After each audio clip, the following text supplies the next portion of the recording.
বাংলাদেশের ভেন্যু পরিবর্তনের পক্ষে দাঁড়িয়ে টি-20 বিশ্বকাপের সব ধরনের প্রস্তুতি স্থগিত করেছে পাকিস্তান। পাকিস্তানি গণমাধ্যম জিও নিউজ এমনই দাবি করছে। তবে ক্রিকেট ওয়েবসাইট ক্রিকইনফো বলছে 21 জানুয়ারির মধ্যে অবস্থান জানাতে হবে বাংলাদেশকে।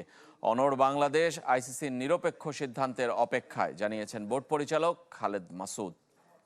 রেইনবো অলরাউন্ডার এক্সটেরিয়র পেইন্ট বাড়ির বাহিরের দেয়ালের সুরক্ষা নিয়ে থাকুন নিশ্চিন্ত।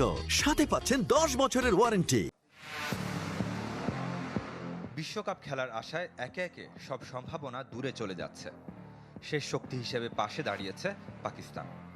বাংলাদেশের দাবির পক্ষে অবস্থান নিয়েছে প্রতিবেশীরা। জিও নিউজের দাবি, বিশ্বকাপের সব প্রস্তুতি স্থগিত করেছে পাকিস্তান। তবে সেটা কোন অর্থে তার অবশ্য ব্যাখ্যা নেই। যেমন ব্যাখ্যা নেই ক্রিকইনফোর রিপোর্টেরও, যেখানে বলা আছে ভারত ভিন্ন বাংলাদেশের কোনো বিকল্প নেই।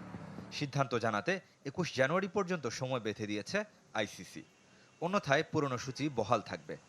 তবে ক্রিকইনফোর রিপোর্টের সাথে একমত নন বিসিবি পরিচালক খালেদ মাসুদ। আইসিসির নিরপেক্ষ অবস্থানের আশায় সাবেক অধিনায়ক। আমি মনে করি যে বাংলাদেশ হয়তো ওয়ার্ল্ড কাপ খেলবেন এবং সেটা যদি একটা সুন্দর আইসিসি যদি খুব নিউট্রাল থাকেন, তারা হয়তো ইভেন্ট এখনও কিন্তু অনেক বেশ কিছু সময় আছে। আমার মনে হয় যে অনেক সময় আছে, তারা কিন্তু ইচ্ছা করলে হয়তো পারবেন যদি আইসিসি নিউট্রাল থাকেন। অবশ্য দেশ ও জনমতের বিরুদ্ধে যাবে না ক্রিকেট বোর্ড, আরও একবার নিশ্চিত করেছেন তিনি। যে ডিসিশনটা আসুক, আমি মনে করি পজিটিভভাবে দেখি যে তারা নিশ্চয়ই আমাদের দেশের জন্যই কথা বলবেন এবং আমরা সেটাতেই মনে করি অনড় থাকা উচিত আমাদের।